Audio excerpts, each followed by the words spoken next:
Dios es soberano, lo que estamos diciendo es que Él es un gobernante con plena autoridad. ¿Pero autoridad sobre qué? Pues para empezar, Génesis capítulo 1 y capítulo 2 nos muestran que Dios tiene autoridad sobre todo el mundo creado, sobre toda la creación, porque Él es el autor de toda la creación y Él tiene la autoridad para crearlo y para destruirlo cuando quiera. Por otro lado, en Job, en el capítulos 1 y capítulo 2, vemos que también es un Dios que tiene autoridad sobre el mundo celestial. Todos los seres celestiales se presentan ahí en Job, en capítulo 1 y el capítulo 2, se presentan delante de Dios para rendir cuentas. No solo los que son obedientes, sino incluso Satanás mismo. Y Satanás incluso tiene que pedir permiso para poder actuar en la vida de Job. Con lo cual podemos concluir que todo lo que ocurre, tanto en la esfera material como en la esfera celestial, ocurre bajo la autoridad de Dios. Y Dios es libre de actuar bajo su soberanía, bajo su santidad, bajo su justicia, y no hay nadie que pueda hacerle frente porque es el que tiene la máxima autoridad, es el que tiene la última palabra. Así que el concepto soberano es el concepto que hace referencia a un rey que gobierna. Y eso es lo que nos enseña la Escritura, que nuestro Dios gobierna, no es un Dios pasivo que está en el cielo simplemente mirando lo que ocurre, sino que Él actúa de una manera práctica y de una manera activa en lo que ocurre en este mundo. Y Dios gobierna, Dios actúa, todo lo que ocurre está bajo su control y todo lo que Él determina hacer, Él lo lleva a cabo. Dios tiene el control sobre todas las circunstancias, sobre todas las personas, y Él lleva a cabo su plan sin que haya nadie que le haga frente. En la vida de Abraham vemos esta soberanía en cómo Dios ha decidido dar la tierra de Canaán y hacer de Abraham una gran nación, a pesar de que en Abraham no había nada que mereciera ese favor de Dios, pero Dios los coge soberanamente para, a través de él, crear el pueblo judío, a través de él traer la salvación, a través de esa promesa de que iban a bendecir a todas las naciones. Y llegado a este capítulo 22 nos encontramos con una situación difícil, porque de la misma manera que Dios soberanamente le dio a Isaac, ahora soberanamente se lo quita. Dios le va a pedir a Abraham que sacrifique a su hijo Isaac, aquel hijo a través del cual le va a cumplir la promesa. Entonces, a través de este capítulo 22 vamos a ver cómo es la soberanía de Dios.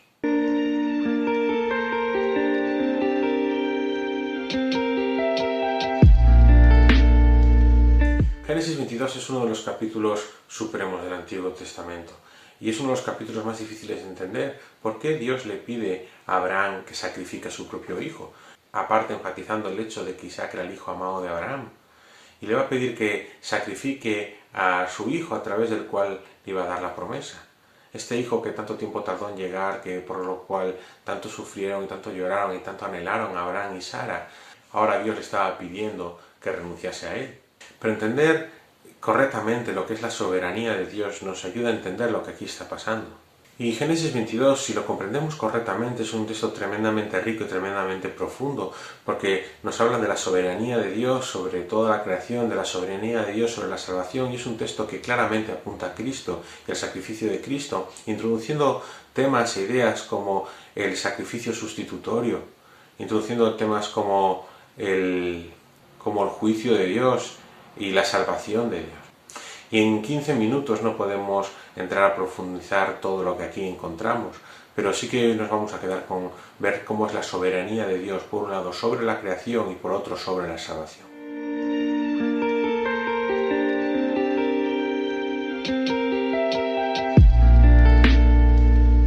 Este capítulo 22 comienza diciendo que Dios habló a Abraham y le dijo que tomara a su hijo, a su único hijo, y que lo llevase a un monte donde él iba a señalar y allí lo sacrificase.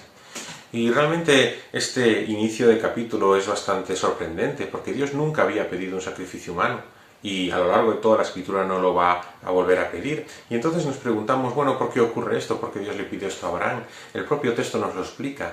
Dios estaba probando a Abraham.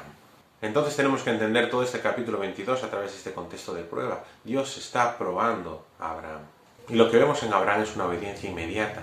Él no se puso a argumentar contra Dios, ni a protestarle, ni a lamentar. Lo que hizo fue levantarse muy temprano de la mañana, arreglar todas las cosas y llevarse a Isaac y a 2 siervos e ir a donde Dios le había dicho que tenía que ir. Y tardaron 3 días en llegar a este monte que Dios le había señalado. Y al transcurso de esos 3 días, cuando Abraham ya estaba llegando, se produjo una conversación entre Abraham y sus siervos, y luego más tarde entre Abraham y Isaac, que era muy esclarecedora de lo que estaba pasando por la mente de Abraham. Dios le había pedido a Abraham que sacrificara a su hijo Isaac, pero Abraham tenía la fe en que Dios siempre iba a cumplir su palabra. Entonces Aunque sacrificase a Isaac, Abraham sabía que Dios iba a cumplir su promesa de que en Isaac iba a tener descendencia y que iba a ser bendición a las naciones y que iba a tener una nación grande. Así que cuando llegan cerca de ese monte, le dice a sus siervos que esperen allí y que él y el muchacho subirán al monte y luego bajarán a ellos, con lo cual Abraham está demostrando que realmente él piensa que Isaac va a volver, no sabe de qué manera, no sabe cómo va a ocurrir, sí sabe que Dios cumple su palabra y que él no cambia, entonces lo que le ha pedido que haga tiene que hacerlo, pero de alguna manera Isaac va a volver con él.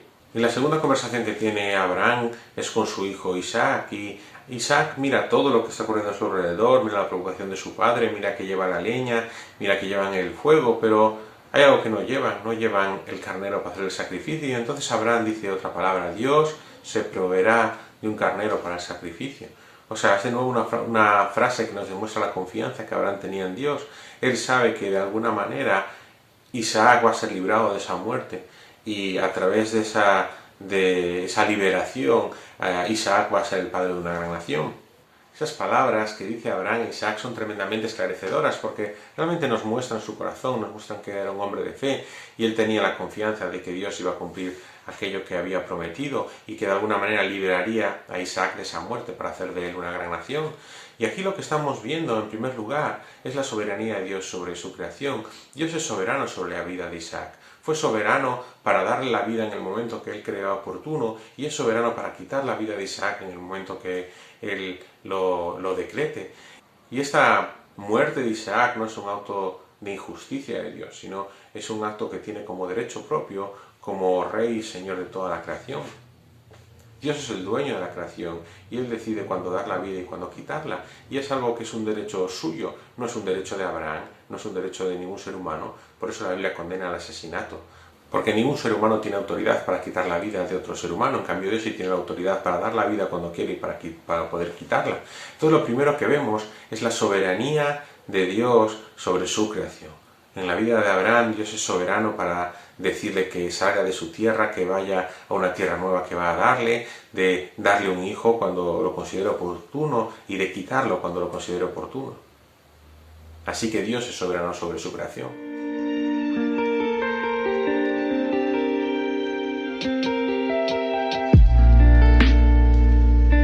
Abraham había dicho que Dios se proveerá de un carnero para el sacrificio y realmente esa frase es premonitoria porque la fe que tiene Abraham en Dios le lleva a considerar que de alguna manera Dios actuará para salvar la vida de Isaac, pero ese carnero no es entregado aún. Entonces Abraham y Isaac van preparando ese altar para ofrecer el sacrificio y llegado el momento Abraham pone a Isaac encima del altar para sacrificarlo. Y en un momento que es muy dramático, justo en el clima de la situación, cuando Abraham está levantando el cuchillo a punto de hacerlo caer sobre Isaac, se nos dice que el ángel del Señor se le apareció. Ese ángel del Señor, como hemos visto en otras circunstancias, es una teofanía, es una presencia de Dios mismo, es una presencia de Cristo preencarnado antes de haberse encarnado en Jesús. Y entonces este ángel del Señor, Dios mismo, le está diciendo que no levante su mano contra Isaac, que no mate a Isaac, porque ha visto que Abraham realmente teme a Dios. Y en ese momento este ángel del Señor le muestra un carnero que había quedado con sus cuernos enganchado y que no podía escapar, y que realmente es ese carnero que Dios se provee para sustituir en la vida de Isaac. Y entonces Abraham e Isaac sacrifican ese cordero y adoran a Dios con ese holocausto. Y lo que vemos es que Dios es soberano en su salvación, porque nadie más podía proveer un carnero para el sacrificio. Dios tampoco podía contradecirse, no podía decirle ahora a Abraham, bueno, no sacrificies a Isaac, ahora ya no hace falta, porque Dios había dado una orden y esa orden tenía que ser cumplida. Así que la muerte de Isaac tenía que producirse y en cambio Isaac tenía que vivir para que se cumpliese la promesa hecha a través de él a Abraham. Entonces Dios lo que hace es proveer un cordero que sustituya a Isaac. Y a través de este cordero se produce algo maravilloso. Isaac, que tenía que perder su vida, va a recibir la vida del cordero. Y este cordero, que estaba vivo, va a recibir la muerte de Isaac. Y se produce esa imputación de la vida y de la muerte que hacen que Isaac viva y que ese cordero muera de manera sustitutoria por Isaac, así que la palabra de Dios de que Isaac tenía que morir se cumple, y la palabra de Dios que Isaac iba a ser el padre de una gran nación, a través de la cual van a ser benditas todas las naciones de la tierra, también se cumple. Porque nada más que ocurre este holocausto, Dios vuelve a repetirle el pacto a Abraham, que a través de él serán benditas todas las naciones de la tierra. Y de esta manera vemos como la salvación es soberanía de Dios.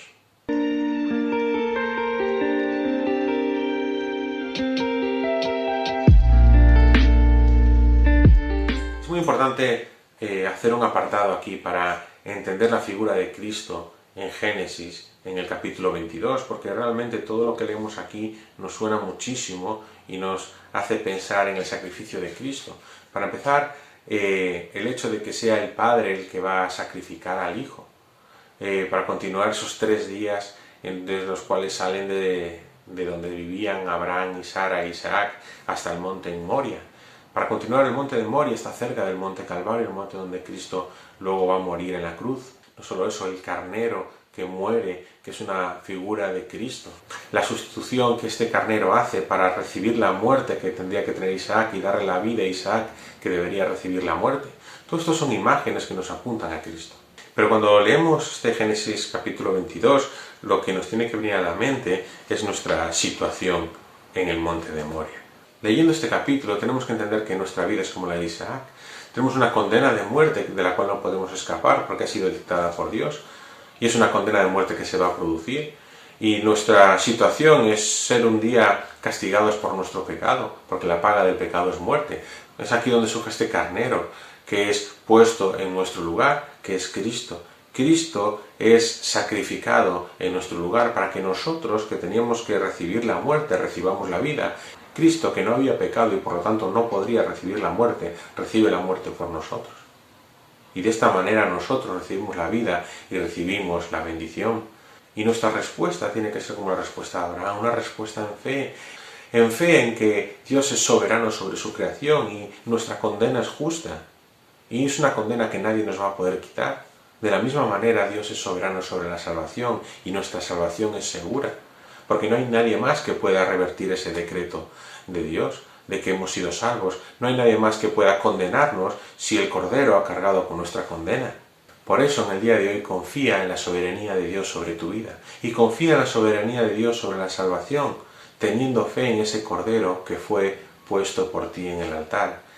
Y sabiendo que esa salvación que has recibido a través de ese Cordero es una salvación segura porque depende exclusivamente de un Dios que si lo ha dicho, lo va a cumplir porque es un Dios soberano.